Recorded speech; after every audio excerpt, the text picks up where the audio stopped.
Our guest, we won't hold it any longer. It's Dr. Angie Sadeghi.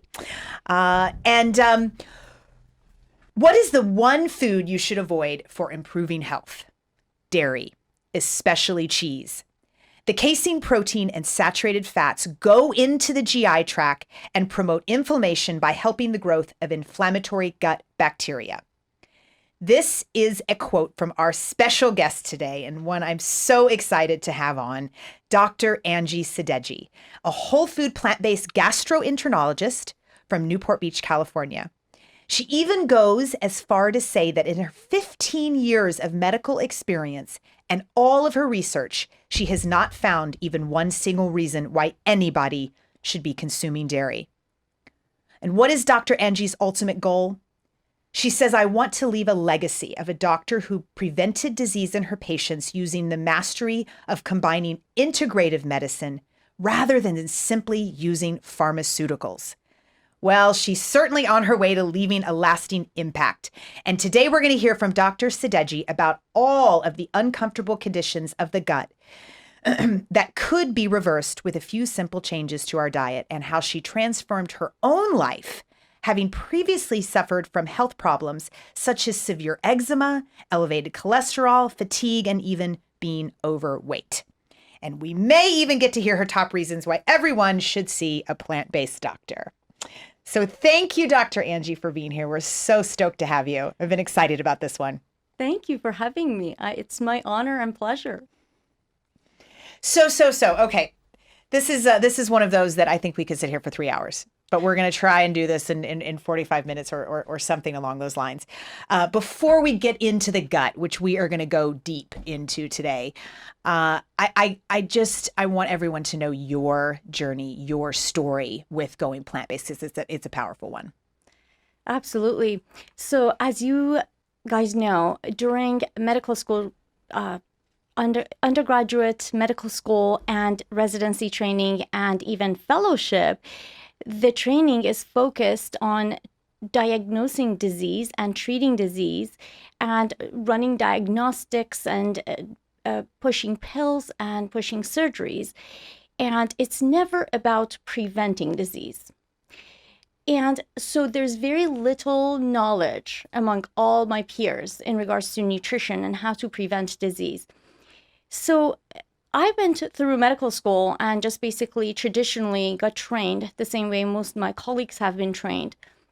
But my story goes back to when I was a teenager and I started having really bad eczema. So I had such bad pustular eczema, and those are these lesions that come on your palms of your hands, and they're painful and extremely itchy.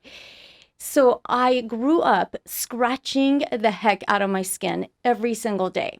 So I kept going to dermatologists and doctors who gave me a prednisone pack with a tapering dose for a week to put me into sort of a remission, and Benadryl to be able to sleep so I don't scratch myself and make myself bleed every night. And that went on cycles and cycles of that. And I was so disturbed by the fact that I couldn't prevent these lesions from coming on. And I thought, what could I be doing? So I wore gloves because I figured I'm allergic to leather because I'm driving and my wheel was leather. I went as far as basically changing my diet, but it never occurred to me, because we're brainwashed growing up that it's indoctrinated in our culture that you have to eat dairy and calcium should come from dairy, right? So it never occurred to me that the dairy that I've been taught that's good for you could be giving me the eczema. So I continued consuming tons of yogurt and dairy products. It wasn't until 5 years ago when I went to a seminar where the speaker, who's my brother, said, if you're trying to lose weight, and by the way, I was overweight too, obviously, and I was consuming tons and tons of cheese. He said, not addressing me, but addressing everyone. He showed this video, Dairy Scary, and he also said, if you're trying to lose weight, what the heck are you doing consuming dairy? And I'm like, that's true. What the heck am I doing consuming dairy? Okay, that's it. Because cow's milk is basically supposed to get a little calf from 100 pounds to 600 pounds in record time. Precisely. And if you haven't watched that a movie. It was very powerful to me. Dairy Scary. It's by Erin Janis. Yeah, Yes. I've heard of it, but I have not it's seen fantastic. it. Yeah, Erin's coming on the podcast. Oh, great. Yes. Everyone should see that. And when I watched that, it was like Michael, pretty are you powerful. taking notes, Michael? Yes.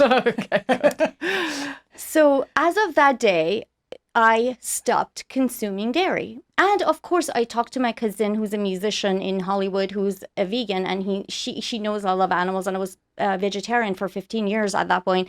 And she said, and I had told her I haven't had meat for 15 years or 10 years at the time. She said, well, I hate to tell you this, but if you're doing this for the animals, you know, I want to tell you that the dairy industry is far more cruel to the animals than the meat industry. So I was like, there are two really great reasons that I should never eat dairy again. So that's what happened. As of that day, I stopped eating dairy. I'm not exaggerating, guys. About 3 to 7 days later, pustular eczema was gone. Wow. I wasn't itching. I wasn't, all those pustular looking, you know, they look like whiteheads and all over my hands. I looked like I had a zoster break out every day. I was embarrassed to shake my patients' hands. And literally, they all went away. It turns out retrospectively that I had an allergic reaction, which most people have, to the proteins in dairy. So thank you so much for tuning in today. If we helped you in any way, then click the subscribe button and let's keep hanging out together. We have so much more to share with you. And if you need more information on actually making the switch for good, please visit us at switchforgood.org for loads of info. And you can subscribe to our mailing list where you will receive all sorts of super cool gifts, discount codes to our very fave dairy-free products, and a lifetime of powerful health tips. So join us on the journey to switch for good. This is the future.